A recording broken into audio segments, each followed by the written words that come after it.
कई बार खाया होगा। ये खाने में बेहद ही स्वादिष्ट होता है और लोग अक्सर इसे बारिश के मौसम में खाते हैं। दरअसल भुट्टे के बालों में कई सारे ऐसे गुण होते हैं जो आपके सेहत के लिए बहुत फायदेमंद होते हैं। आपको जानकर हैरानी होगी कि भुट्टे के बालों में पोटेशियम, कैल्शियम और विटामिन B2, C और K जैसे प्रमुख पोषक तत्व भरपूर मात्रा में होते हैं। अगर आप भुट्टे के बालों को फेंकते हैं तो अब से ऐसा नहीं करिएगा, क्योंकि इसमें कई सारे स्वास्थ्य के फायदे हैं। ये यूरिनरी ट्रैक्ट इन्फेक्शन के लिए उपयोगी होता है। इसके साथ ही ये आपको कई तरह की बीमारियों से दूर रखता है। तो ऐसे में चलिए जानते हैं कि आखिर आप किन चीज़ों के लिए भुट्टों के बाल का इस्तेमाल कर सकते हैं। पहला है, शरीर से टॉक्सिन को बाहर निकालता है। शायद ही आपको पता होगा, लेकिन भुट्टे का बाल खाने से आपकी सेहत अच्छी बनी रहती है। दरअसल ये शरीर से ज़्यादा पानी और टॉक्सिन को निकालने का काम करती है।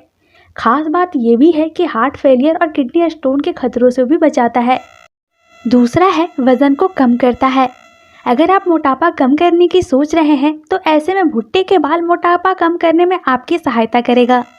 दरअसल शरीर में वाटर रिटेंशन और विषाक्त पदार्थों के जमने की वजह से कुछ लोग मोटापे का शिकार हो जाते हैं। भुट्टा का बाल इन चीज़ों को शरीर से दूर करने में मदद करता है, जिससे आपका वजन घटता है। तीसरा है, किडनी के लिए फायदेमंद। अगर आपको किडनी में परेशानी है तो ऐसे में आपके लिए भुट्टे का बाल किसी रामबाण से कम नहीं है। दरअसल भुट्टे के बाल में बनी चाय किडनी में जमा हुए टॉक्सिन्स और नाइट्रेट को शरीर से बाहर निकाल देता है और जिनकी किडनी में स्टोन है उसे धीरे से गलाकर बाहर कर देता है। चौथा है, डायबिटीज कंट्रोल करता है। कहा गया है कि भुट्टे के बाल से बनी चाय ब्लड शुगर के मामलों में फायदेमंद होता है। इससे पता चलता है कि इससे कॉर्न सिल्क एक्सट्रैक्ट के कारण डायबिटीज पर प्रभाव पड़े। भुट्टे के बाल में इतने विटामिन और मिनरल्स होते हैं कि ये शरीर में इंसुलिन की मात्रा को कंट्रोल करता है। पांचवा है, पाचन में सहायता। भुट्टे के बाल पाचन तंत्र के लिए अच्छा होता है। ये न केवल खाने को पचाता है बल्कि आपकी भूख को भी बढ़ाता है। इसके साथ ही इसमें प्रोटीन प्रचुर मात्रा में होता है। अब चलिए जानते हैं कि भुट्टे के बाल का सेवन हम कैसे करें।